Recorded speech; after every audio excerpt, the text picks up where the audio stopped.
I will give a really quick overview and simple breakdown of offsets, because I know our speakers, who I'll introduce in a second, are covering it as well. But essentially, what offsets are or mean is that a business is trying to take responsibility for the carbon emissions they emit.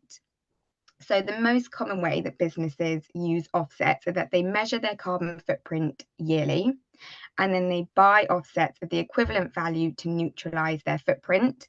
And that's normally where a claim comes in that a business is carbon neutral. And you may have heard that phrase before. There's generally two types of offsets, avoidance and removal offsets. They are sometimes termed different names, but essentially one is where removals are where carbon is removed from the atmosphere, and avoidance, so the other type, is where carbon is being mitigated from entering the atmosphere, and generally they're projects looking at energy efficiency or renewable energy. So there's two different types of offsets that is within the overarching topic of offsetting. However, the space is changing so quickly, pretty much every day, every month, there's new updates to it. And that's why we have invited Nikki and Rob along from Pinwheel to speak to you today about offsetting. So Pinwheel is an organisation that looks at investments into high impact sustainability projects. But without further ado, I will hand over to Nikki and Rob so that they can introduce themselves and take you through their offsetting and presentation, which will look at the wider space as well. So Nikki and Rob, can I hand over to you? Thank you. So as Laura mentioned, we are going to be talking to you today about whether you should be buying offsets, what they are, should you buy them, if so, where and how. So here, lovely photos of Rob and I. Just a very quick introduction. My name's Nikki Elton. I am the impact lead at Pinwheel, and I'm responsible for finding and working with planet repairing projects around the world. And I say planet repairing because it's really broad in terms of what those projects do. I'll let Rob introduce himself. Yeah, and I'm Rob Cheethwright. I'm Chief Impact Officer and one of the founders at Pinwheel. My background is as a former civil servant working in the Energy and Climate Change Department. So I've been doing this for a number of years now, and sort of overarching responsibility for how we measure impact, how we ensure that projects are impactful, and how we can help brands do this well. So we have the next slide, please. So this is what we are going to cover today. Just give you a minute to look through that. Basically, what's going on with the planet at the moment, what the solutions are, what we can do about it, and how you navigate around some of the issues that are connected with offsets and offsetting. So a little bit around context and the bigger. Oh, sorry. We could go back. Thank you. On to the next one. Thank you. Yeah, there we go. Yeah, just a little bit of context. I'm sure a lot of you are aware, been reading about what's going on. It is indisputable now that we are in a climate crisis. The IPCC, that's the Intergovernmental Panel on Climate Change, report has left no doubt that we are in an unprecedented decline in terms of our biodiversity loss, and we're seeing temperature rises that we've not seen before. And just important to highlight the sort of the linked crisis. We're breaching planetary boundaries beyond just temperature rising and carbon, and we are seeing unprecedented plastic and electronic waste. We hear a lot about plastic waste, but electronic waste is the fastest growing waste stream and is something that also needs to be addressed, and is particularly affecting countries in the global south.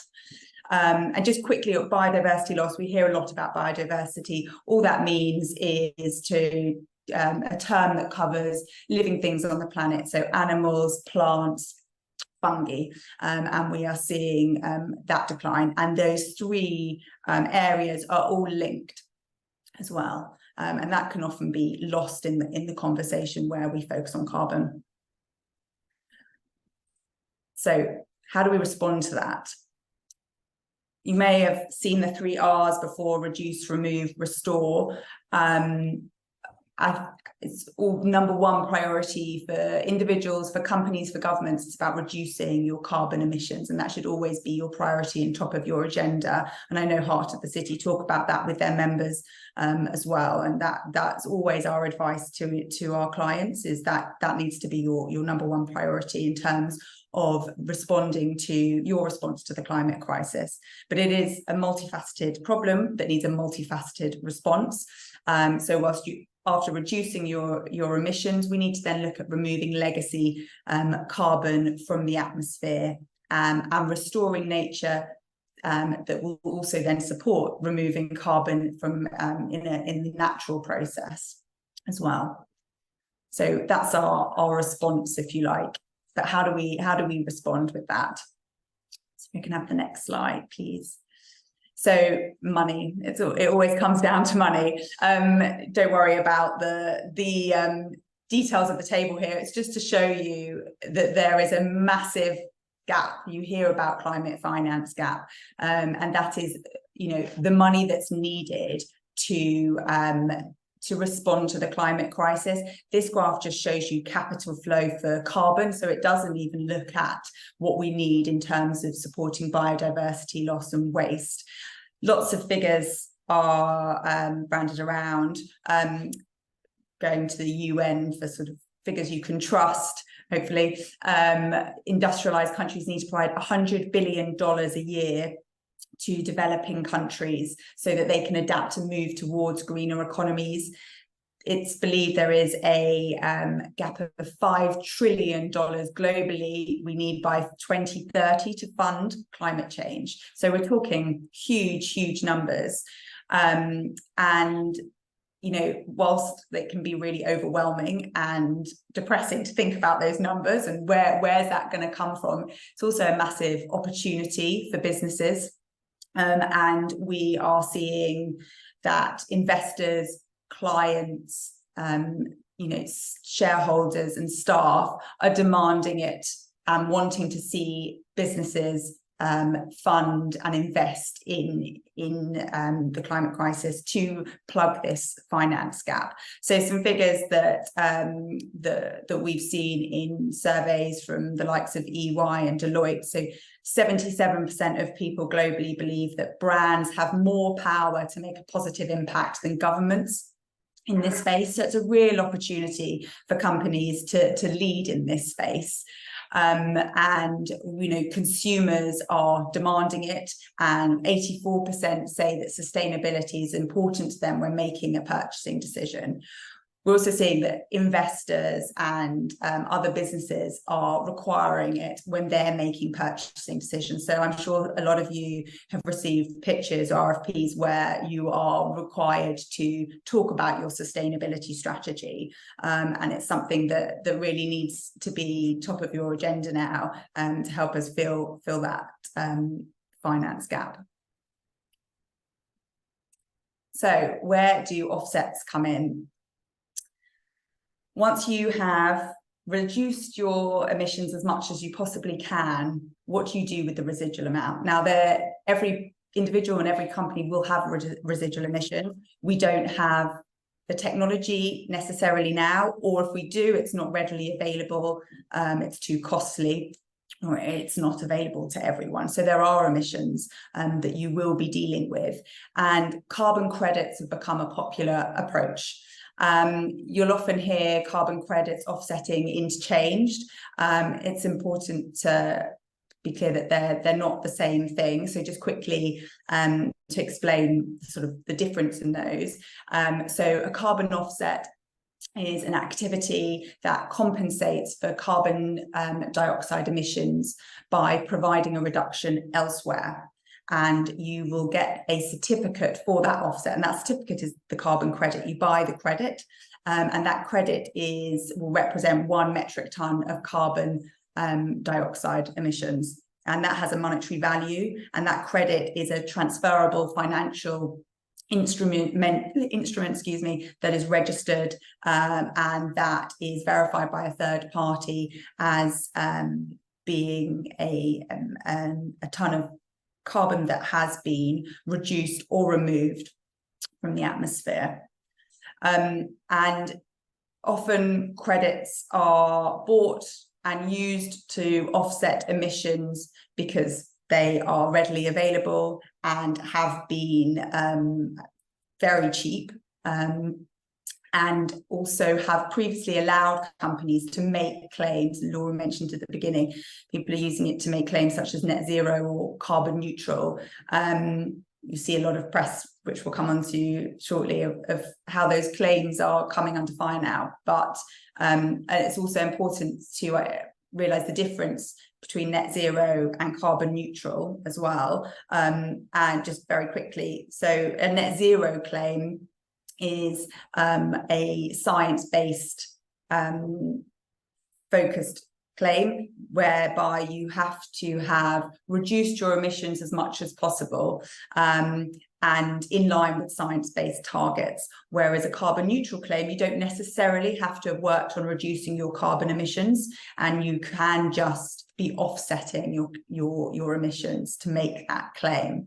Also with a net zero claim, if you do offset, you need to be offsetting with removal-based projects, and we'll come on to what those are, as opposed to reduction-based projects. Whereas a carbon neutral claim, you can offset using a wide range of projects, removal or reduction.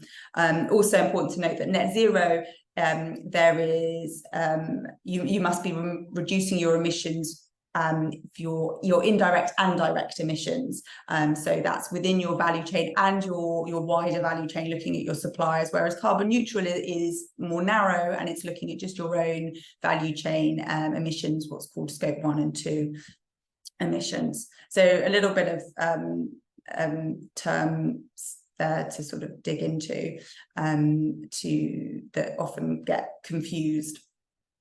So just onto the next slide to explain the difference of, I mentioned before, reduction, removal, offsets. So two types of offsets broadly. I mean, it is a really complicated market, and we are speaking for sort of half an hour here, and it's a huge area to explore. So we hopefully are giving an overview here. So two types of offset: reduction and removal, as I mentioned before. So reduction, you are cutting emissions by improving processes. So this is, you see the picture at the top, solar, cook stoves being created and distributed, or it may be a wind farm being constructed, or solar farms being constructed. Whereas a removal is about eliminating carbon dioxide, greenhouse gases from the atmosphere, either through technology, so direct air capture, or by accelerating a natural process, which is enhanced rock weathering or ocean-based carbon capture. So those are the two areas. And it's important also to say that at the moment in the market, 90%, well, this is the figure, sorry, in 2021, that 90% of credits were reduction. But we know from science based guidance that we need to be investing in removal-based offsets. So where you have a choice, we would really advise that you focus on removal if you have to choose. Now, there are lots of benefits with reduction. There's a lot of social benefits as well. So we certainly wouldn't say don't invest, but you should prioritize removal credits and offsets where possible. I will hand over to Rob for the next section. So this is the challenging bit, really, is how on earth do you navigate the market? Because it's not standardized, there isn't a centralized place where these credits live. It's not a wildly transparent market. And the level of organization isn't quite there. Price doesn't give the perfect guide to quality of projects. So it's what's known as a spot market. Not only is that not transparent, but the price of a project could change day by day, depending on the broker or the project selling it. And the price per ton varies wildly. It has been as low as $3 to $5 per ton of carbon. It's moved up towards sort of more than 10, heading towards $20 in sort of the period after COP26, but it's likely to drop back now because of some of the challenges in the market. It has weakened demand for the credits. In the longer run, it's expected that the carbon price will go up. So UCL, University College London, has projected that it will go between $20 and $50 by 2030. There are some projections that prices could top $100 by 2050. Partly that's in response to regulation, if regulators insist that carbon removals are the thing that's necessary for carbon neutral net zero claims. What that means for businesses, though, is if you make a carbon neutral claim or a net zero claim, you can't know what price you're going to pay in future years for those credits. There are some companies that can provide a bit of price certainty in the short term, but if you say you're going to be net zero by 2040 and you plan to buy credits between now and 2040, you're signing a bit of a blank check for your business, and finance directors don't always love that if you have one.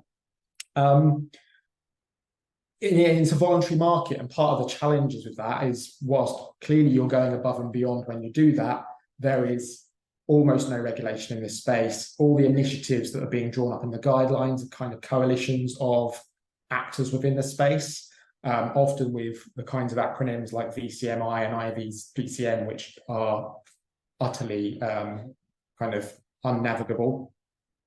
In terms of where to buy them, so there are a range of carbon offsetters who will sell this to you. The sort of defense mechanism that exists in the market is if someone who's selling them is ICROA registered. So those are the kind of big carbon offset companies have that. The other level of certification and protection you get is from the registries. So the big ones are Gold Standard and Verra. There are some others. There's the American Carbon Registry that covers largely American forestry projects. So where you are buying carbon credits, particularly to make a carbon neutral net zero claim, buying Verra or Gold Standard credits is the thing to do. In some cases, you can buy carbon credits directly from the project. That is often a good way to do it because it cuts out the middleman. You can be a bit more confident that the money reaches the ground rather than going to the brokers. But it's a really challenging thing to do, finding these projects. It's not something you can easily do with Google.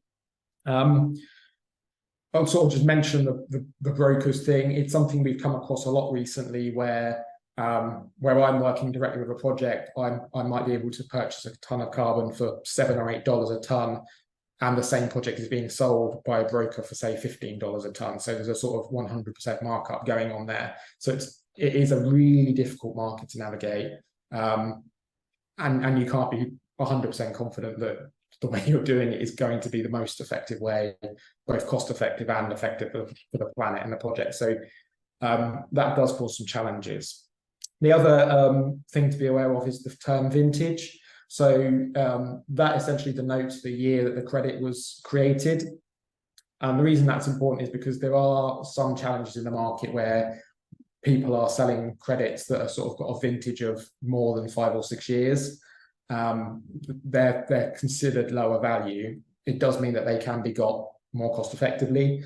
But we would recommend, if you are looking at carbon credits, that you buy carbon credit with a vintage of within the last 2 to 3 years at least. Any reputable carbon credit seller will tell you, it will be kind of automatic information they give you, but if not, please do ask for it. One of the big areas why this matters is particularly with renewable projects, so large energy infrastructure projects, wind turbines. Often they've been built for a number of years by the time you go to purchase the credit. And whilst that is not necessarily an unreasonable financial transaction in that those projects were financed, so the costs occur over a number of years. If you want to make impact for the planet, funding a wind turbine that was built 7 years ago doesn't feel like the most impactful thing to do, and probably isn't. So do watch out for vintages, and actually do take care with kind of large energy infrastructure projects. Actually, that's probably one area to do extra due diligence on. So the next slide, please. And yeah, this has some of these challenges have now started to come home to roost in terms of the coverage the carbon credits and carbon offsets get.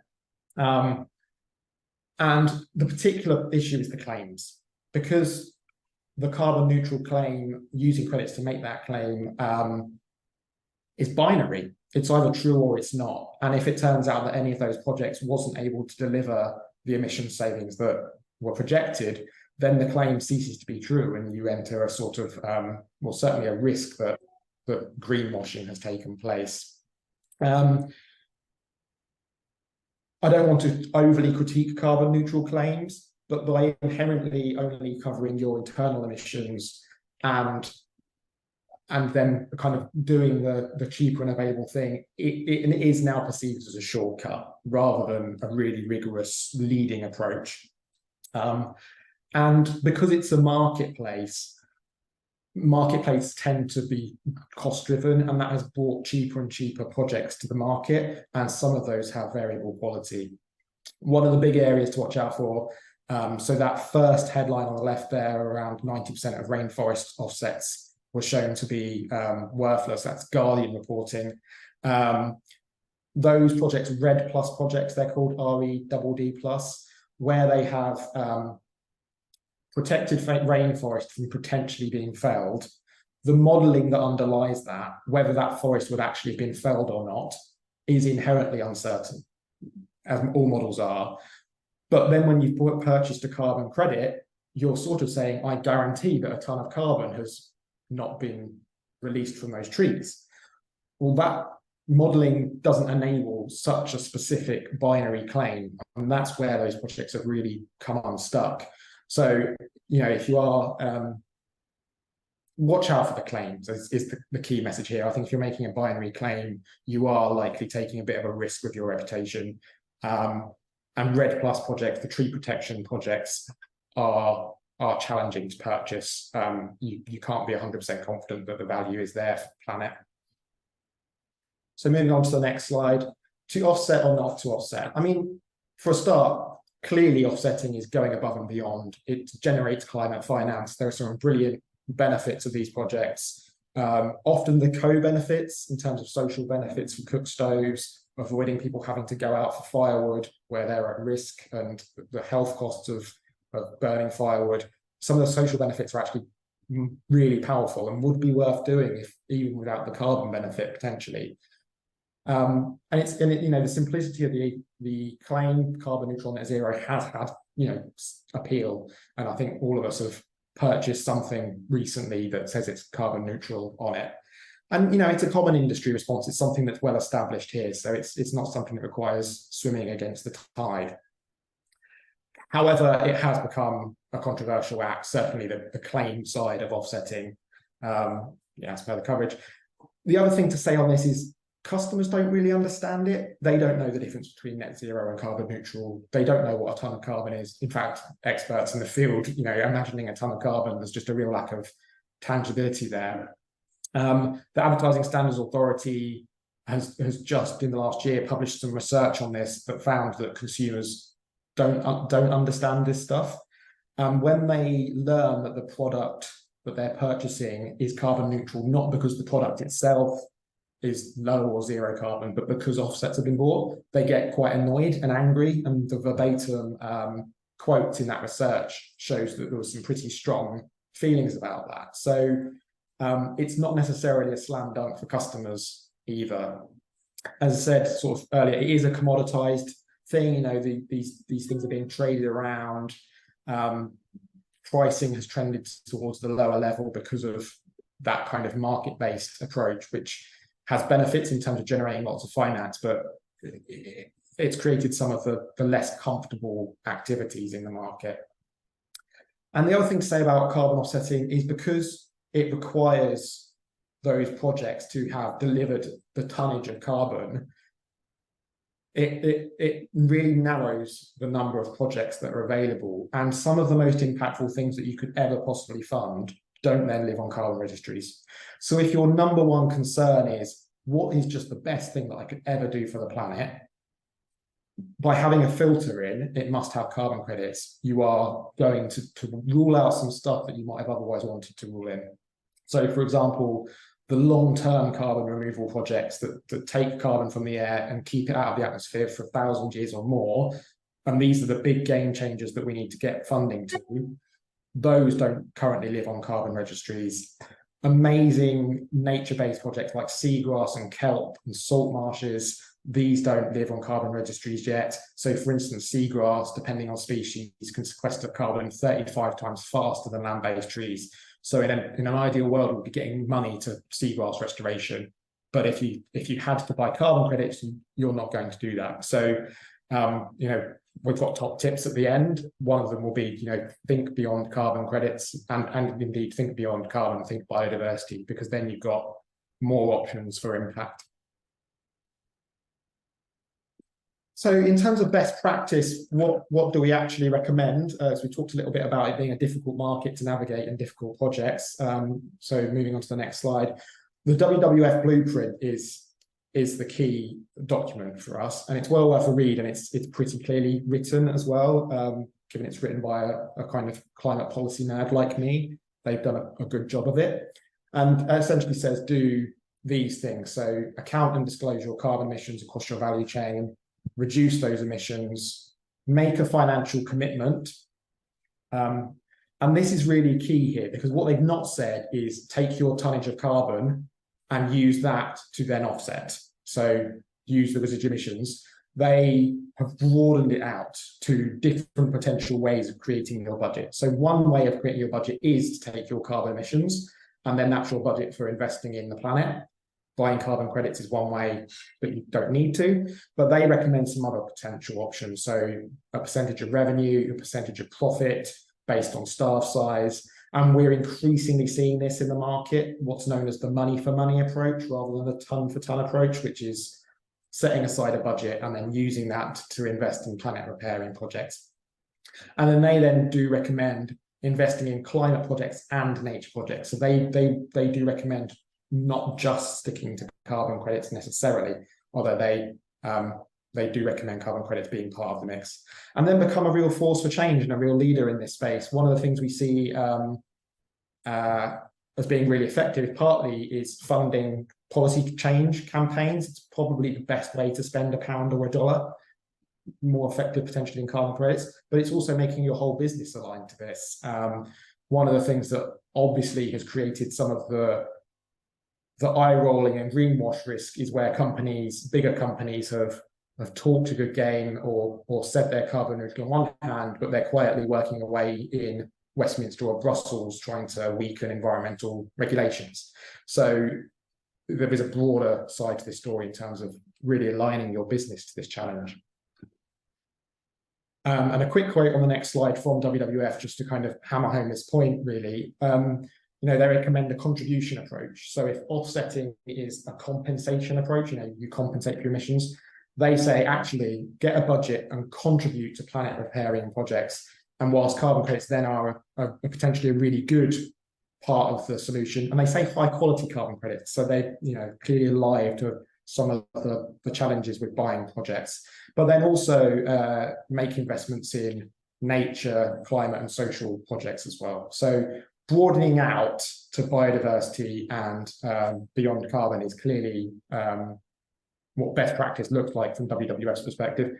Gold Standard, who are the biggest climate registry, and certainly in my view, the most reputable, apologies if someone from there is in the room, they also recommend a contribution approach. So it's emerging as best practice, the idea that you create a budget and then you use that to invest in projects rather than using it to make an offset claim.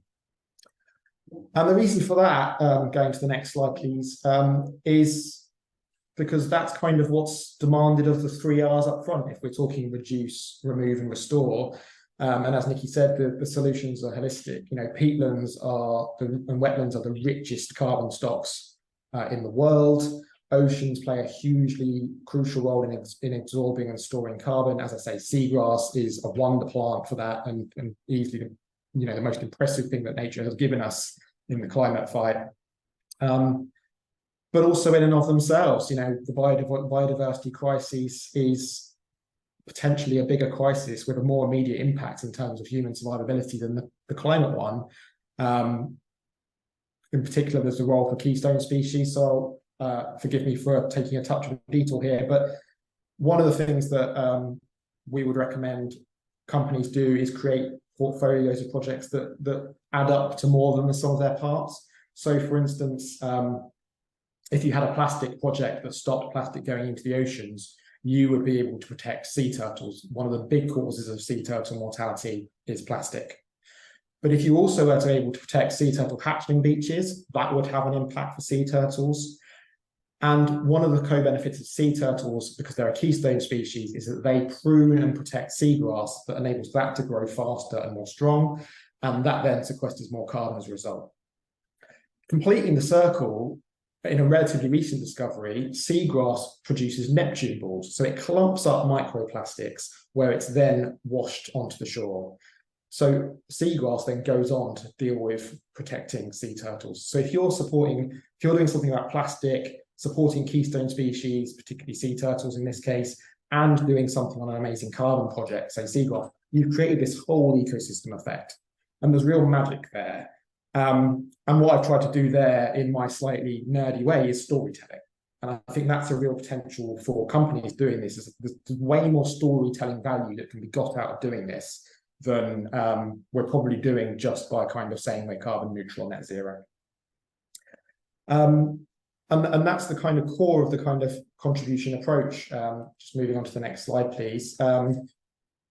Offsets can form an important part of a robust strategy, but we are seeing this kind of transition to best practice looking like a contribution mindset or a hybrid of the two. And it has these kind of benefits. So for the planet, by opening out beyond what's just enabled by carbon registries, you can focus on the whole gamut of the most impactful projects. So it's better for the planet. It enables you to do storytelling and work directly with projects. You know, you can have a relationship with that sea turtle project and really bring that into your business, really talk to your clients about it in a way that you can't quite do with just the carbon credit. So it's better for your brand. And then the point in the middle, the simplicity of the claim is a bit of a hero here, because with a carbon neutral claim, you are reliant on those projects delivering exactly the carbon reductions or removals that they said they would. And as we've seen earlier, that just hasn't been happening, and in a way can't happen. Nature just doesn't play ball in the way that we would like and the way the models predict. Whereas if your claim is, you know, we are contributing X number of pounds to repairing the planet, that is just inherently true. And so you are much less likely to kind of be accused of greenwash by stakeholders. So that kind of then leads us to our top tips if you are offsetting or kind of contributing to planet repair in a contribution approach. So yeah, here are our top tips and hopefully some practical ideas to walk away with at the end of this session, and a summary of what we've said. So think beyond carbon credits, sort of going down as well. I mean, it's okay to buy carbon credits. Let it be part of the picture of your strategy, but don't be limited by them. And if you do buy carbon credits, don't make the claim, buy the credits, but don't be focused on a binary claim, because that's where you can become unstuck. And that's where others have become unstuck, and people are moving away from those claims. So buy the credits if you want to, but don't make the claim. The second top tip, I mention again, really important to reduce your carbon footprint, and that should be your focus. And if you are limited on capital in this space, you know, let that be your number one priority for sure. And when it comes to outside investments beyond your value chain, think long-term, think removal rather than reduction. Follow the scientific guidance and look at long-term removal rather than the avoidance projects, and also not just the short-term carbon removal of trees, for example. Think beyond trees, and think to outside of the carbon projects. Think about biodiversity, think about waste. It's, you know, going back to the first slide, it's more than just a carbon problem we've got here. So our response needs to be more than just carbon focused, and it's going to be better for your brand. It's something you can talk about with your staff, something you can talk about with your other stakeholders. And if you are going to buy credits, again, think high quality, think removal, and 1 to 3 years in terms of vintage. So ask any broker that you're dealing with to talk to you about vintage and to talk to you about long-term removal, and to think high quality. And if you're up for talking about a contribution approach, we'd love to hear from you at Pinwheel. So please do get in touch. And we are happy to answer any questions. I think some have come through. Is Laura going to chair us? Yeah. Hopefully, I think. Yes, hopefully you can hear me. Thank you so much, Nikki and Rob, for your presentation. It's really helpful to hear about the different areas just in terms of offsetting that there are, and it's not just as simple as you may initially think, going online, buying an offset. There's so many different things to think about, such as vintage, as you've mentioned, making sure they're robust, so and making sure they have the impact you intend them to have, and for really opening up the conversation about the contribution approach and not getting bogged down into that claims and labels, and getting into that sticky situation potentially. So lots of thoughts for attendees, and as you say, questions have been coming in. So I'm going to kick off with a few. We've had one come in, which is, who in the organisation do you think should be in charge or involved in the decision making around carbon offsets or kind of planet repair projects? Because it is a financial decision, but the person making the suggestion may not be close enough to the detail or be aware, the experts in the sustainability or space. So how do you kind of approach that of who you should get involved when making these decisions? I mean, it's really easy when you're a huge organization that has a sustainability director and people that do this, but even they get these things wrong. As you've seen from all the headlines, the companies that were cited in this were big brands. So there's no amount of expertise leads to perfection. What we've seen often is that it's either someone from the finance team, as you say, or it's someone from HR or people teams, because it's kind of a staff benefit thing. And in a weird way, I don't think there's a wrong person to do this here. The deep expertise needed to be expert on all these types of projects doesn't exist in any one person. So no one is going to be truly the expert, which is why working with third parties is crucial. Working with people like, well, obviously Pinwheel, we would say, but certainly people like us who make this their life's work. The other key part of the answer here is democratize it. So it shouldn't necessarily be a decision made by one person in your organization. One of the things you can do, and one of the things that Pinwheel clients are doing, is that they work to create a shortlist based on recommendations from experts and science, but then they give a vote on exactly where the money goes to their staff or to their clients. And that does two things. One, it creates amazing climate literacy. It teaches staff and clients about the solutions that are out there, and aids recall. One of the big challenges with carbon credits is no one really remembers you've done it, to be honest. You can tell them till you're blue in the face, but it's not core to their lived experience. And you'll know this from running organizations. You can tell people things hundreds and hundreds of times and it doesn't feel like it's been heard. So don't necessarily just do and tell. How about you democratize, give people agency, give them buy-in? They'll definitely remember you doing it, and then you get the credit for it. But also you get the wisdom of the crowd there, and potentially, if you've created a good shortlist where all the projects are good, then there's no harm in potentially widening it out. So I would sort of say work with external experts, but don't forget you've got a resource available to you in the form of your clients or your staff to really help you with this, and that's kind of how you get the credit for it and get bang for your buck. So it'd be a mistake not to. Thanks, Rob. Thank you. Another question around offsets and planet repair projects. Although both can be really good for the environment, should you work on them separately or within a financial year, for example? Is it something that you can mix and match mix and match projects for, and how would you potentially go around deciding on, like, I don't know, 60% of our footprint we might offset and the rest we're going to put into planet repair projects? I mean, it's a judgment. So we've seen, I think either people get wholly bought into the contribution approach and then forget that they need a particular percentage because they're no longer interested in the claim. Once you've done that, you're kind of free to do it however you see fit.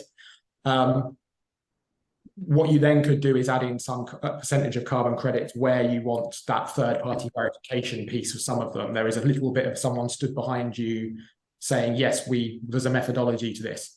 Obviously, the caveat there being that hasn't always worked.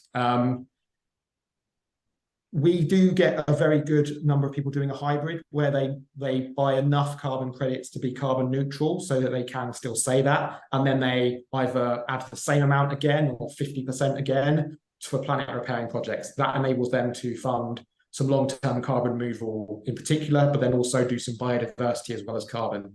So, I mean, I want to sort of say the short answer is there's just a lot of ways to do it, and it's sort of what feels appropriate for your business. But certainly the go full contribution, if you can, probably is the purest way. But that kind of 50-50 split thing is something I've seen work well for other clients. Nikki, was there anything to add on that? No, just I guess go back to the how you decide how much to spend. If you're moving away from offsets and carbon credits, it can feel quite scary because suddenly you don't have this fixed figure to spend. There are lots of ways to calculate it that show that you are thoughtful and that you really want to make an impact. So, you hear internal carbon tax is something that you may read about, which is about setting your own tax for how much you should spend on emissions that you emit, or it's about percentage of profit or revenue or the number of a figure per person. So then there are ways to set yourself a budget that feel thoughtful and that will make an impact if you do move away from credits and offsets. Thank you. And I think that highlights as well how there's just in the whole kind of net zero space, there's no one size fits all approach. It really is unique to your business. So that's why as attendees listening, you really need to think about your business and what works best for you rather than just copying someone else. Yeah. We've had a question come in specifically about Pinwheel, saying, how does Pinwheel source and validate their carbon projects? Yeah, so we have a very similar methodology to the carbon credit methodology. So we look at things like additionality, that is, does the additional money lead to the additional impact, the quality of the verification, the ongoing monitoring. Our methodology prioritizes removals and long-term sequestration in particular. It looks at, are there any disbenefits and harms, and essentially prioritizes on those metrics. We have a parallel methodology that looks at biodiversity, waste, and campaigning. And essentially going back to those first principles, does it provide impact? Is that impact long-term? Is that impact significant in terms of scale? Are the people doing it? Do they have a good enough track record? Are they monitoring and verifying and doing onward impact data properly? And are there any kind of harms? So sort of reassuringly simple how we do it, borrowing quite heavily from best practice elsewhere. And then we do, so we give the numbers and, look at it, and there's a number of us reviewing projects within the team, and we are also doing due diligence on those projects and maintaining relationships with those projects so that we are keeping the flow of information going to make sure that they are doing the work they're doing and receiving impact data from them, but also videos and images to sort of get real-time information to see what they're doing on the ground is really important for us. And that's the key thing for us, particularly with biodiversity. Just because it doesn't have a carbon credit, that doesn't mean you are less rigorous on impact reporting. We have KPIs and metrics for every single one of our projects. We know how many sea turtles and at what price we expect our partner, to be able to do this for, and what results they're getting. So we aim to be rigorous, as rigorous as the carbon markets have been, whilst broader and focusing in slightly different areas, hoping to solve some of the challenges that market has had. Thank you. It's always reassuring when we can get a robust and straightforward answer. That's when you know projects and organisations are, as I say, robust, which Pinwheel is. So another question on, a quick one on, can you touch on how SMEs in service-based sectors, so obviously don't produce any products, can engage with planet repair approaches in a meaningful way, given that many will have minimal footprints? Might start on this one, Nikki, is that all right? Yeah. This is, I mean, I love this question because this has got to the heart of a really big debate in the space, being had right now amongst people like WWF, Gold Standard, which we're involved in, because the big principle at the heart of this is polluter pays. And so if you are a big manufacturing firm with lots of supply chain, lots of carbon project, lots of products, there's a big carbon emission there, and therefore it's there's clearly a bill that comes with that. On the other end of the spectrum, you've then got service companies and SMEs who might have a carbon footprint of 10 tons of carbon, 100 tons of carbon, and it almost all is transport related, owing to people, very low carbon. But if we won't generate the climate finance on that basis, because the big companies who are product heavy have very small margins, and they're not getting there, they're not doing it. And the smaller service companies, not all of them, but some of them, generally speaking, it's a higher margin activity. And so one of the things that's emerging in the literature at the moment is mixing polluter pays with ability to pay, and trying to work out on a sector basis, taking a company at random, and a big one, Ernst & Young, who are a consultancy firm, highly profitable, I think. I'm not looking at their accounts. Their price per ton of carbon, or price per employee, should be much, much higher, even though their carbon emissions will be very low relative to their size, than a massive airline, which is a massively carbon intense activity, but actually they've got almost zero profit margins. And on ability to pay terms, there's not much they can do relative to their scale. So that's a slightly long-winded way of me saying, if you are just measuring your tons of carbon and buying carbon credits to that value, you're probably not doing enough. I appreciate I'm talking largely to SMEs here, and who may be at a stage in their business or in their life where that feels a harsh thing to say and unreasonable. So it's almost certainly not true in every case. It's going to be a business by business thing. But where we're heading in the kind of literature and in the latest thinking is kind of on a sector by sector basis. There is an appropriate internal carbon price, or a percentage of revenue or a percentage of profit, that means that a business can look itself in the mirror and go, that was proper, that felt right, we are doing enough, we're doing the right thing. But there isn't a magic answer. I'd also say, think about, just because you're not producing a lot of emissions, and you're not necessarily, you can't sort of align yourself to a specific carbon-based project, or, you're not out in, working in certain countries, so don't you feel like you can't align yourself to a certain project because you're not near there, or whatever. I think about, your values as a business, and and think about in making a suitable investment, and that doesn't mean it can't be you can't make a sort of connection with projects just because you're not in that particular space. I think if it's an impactful project and you're making a decent level of investment, show that to your customers and to your staff that you're doing that. And we've seen really good results of customers of our clients working with their customers to sort of both invest in the same project. And so, actually just create strong relationships with your own customers, because you're coming together to invest in certain sustainable projects.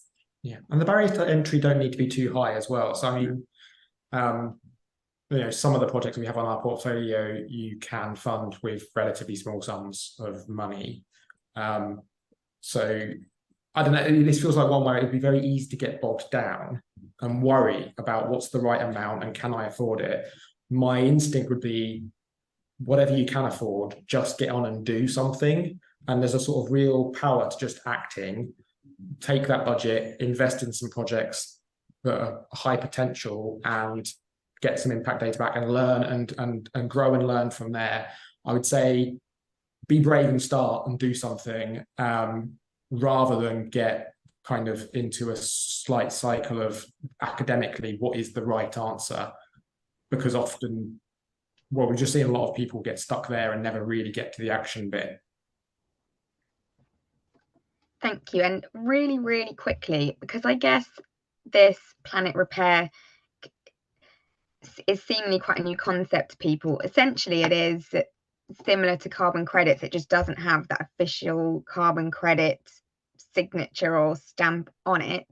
So I think a lot of people are used to measuring their footprint, finding a carbon credit, whether it be just trying to find the cheapest one, trying to find a removal, whatever their criteria may be, and then getting the budget approved via that, because it's 10 tons and it costs £1, so it's £10. They're not the real figures, but that almost seems to be a bit of a backwards approach, doesn't it? Is it that actually you should set a budget of just what you can afford and just find the highest impact projects with that figure, instead of working essentially the other way around? I think both are legitimate. What we see, though, is a lot of people who get stuck at the measuring stage and perpetually measuring and not doing anything. What we've seen work well is people that have measured and say they've got 1,000 tons of carbon, and they could have bought, 1,000 carbon credits for that for £10,000. They then got a £10,000 budget, and instead of then buying the carbon credits, they then invest in a broad range of projects which may or may not have credits. So they used it as a budget setting mechanism rather than being the whole answer. But yeah, what we've sort of seen in literature from the Science Based Target initiative as what kind of the money for money approach, which is essentially set a budget and then go, that is increasing in popularity at the moment, and feels to us to be a good way of doing it, to be honest. Certainly in terms of, I mean, I risk sounding a bit like a mad person, but kind of just get on with it is the message, really. Definitely, just action is what's needed, and don't delay. But lastly is to say a really, really big thanks to Nikki and Rob for sharing all your expertise and insight into offsetting. And I guess the answer from the title of today's session of should we buy carbon offsets is still, it's up to you, but hopefully you've learned a bit more information about how to make sure that you're actually making impact, and that there are different ways to do it, and it's unique to your business, and Pinwheel can be there to help you, and Heart of the City to help you navigate the educational space as well. So thank you everybody for joining us today on this really sunny lunchtime. I hope you managed to get outside for some of it, but hopefully we'll see you soon, and we'll end the session there.